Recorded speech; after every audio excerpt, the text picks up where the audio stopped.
او بل چې دا یو خبره د سر وکړه د پریکټیکل کار په حواله باندې ګوره موږ ته چې د مثال باچا خان د پښتنو یو داسې انسان تېر شوی دی چې دا له چا سره دا ویل چې دا انسانان د ښه ژوند ولري، دا انسانان د ضایع نه شي، دا انسانان دي له دوی سره د علم وي، له دوی سره د پوهنې پښتانه چې دي تیز خلک دي، د کار خلک دي، په شرط د دې دوی ته د انوایرمنټ ورکول چې دوی د ضایع نه شي، دوی د خوار نه شي، دوی د زار نه شي، دوی د پریشانه نه شي. ده به دا خبره کوله چې پښتنو ځوانانو ته پکار ده چې دوی دوه کاره وکړي، یو ایجوکیشن وکړي په هر حال وکړي، یو هنر زده کړي. وایي په دا خپلو لاسو باندې خواري وکړه، پیسې وګټه، دا ډېره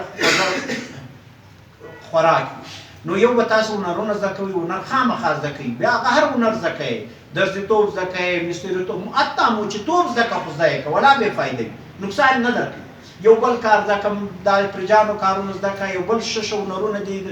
د موبایل کار زده کوئ، بل کار زده کوئ، دنیا په سر یو هنر تېز زده کړه، له هغه به کار واخلئ او ایجوکیشن مه پرېږده. بیا اخري خبرو ته راځم.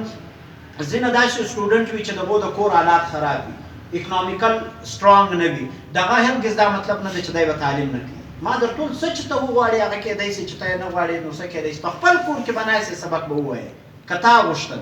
خواري وکاږئ، مزدوري وکړئ، ګاډیانې خالي کړئ، به خاورې لوډ کړئ، هر کار وکړئ، خو لیکن تعلیم مه پرېږدئ. یو چې د مثال دا تعلیم دی چې ته به کالج ته ځې وغیره، یو بیا سیده ته پرایویټ بیا ویلی شې، پرایویټ سټډیانې کوه. دا ګوره زه ستاسو مخ ته ولاړ یم، ما کالج نه ده ویلی، ما یونیورسټي نه ده ویلی، ما یو شی نه دي ویلي، ما سیلف سټډیانې کړي دي، ما خپله ما به مزدوري کوله، پاپړ به مې خرڅول، کتاب مې مطالعه کول، ما به هندواڼې دلته په دا علاقې کې سټوډنټ ګواه دي، په دا بایپاس ما به هندواڼې خرڅولې، ما سبق وایي، ما په دا بازار کې سیمینار چلولی دي، مثال ما به سبق وایي، ما په دغه بازار کې دغه سټوډنټ به زه لیدمه، ما به دا ریډۍ چلوله، لیکن ما د ورځې یو کتاب مطالعه کوه. الحمدلله ثم الحمدلله دا پنځه له خپل ځانه ډېر لیکلي.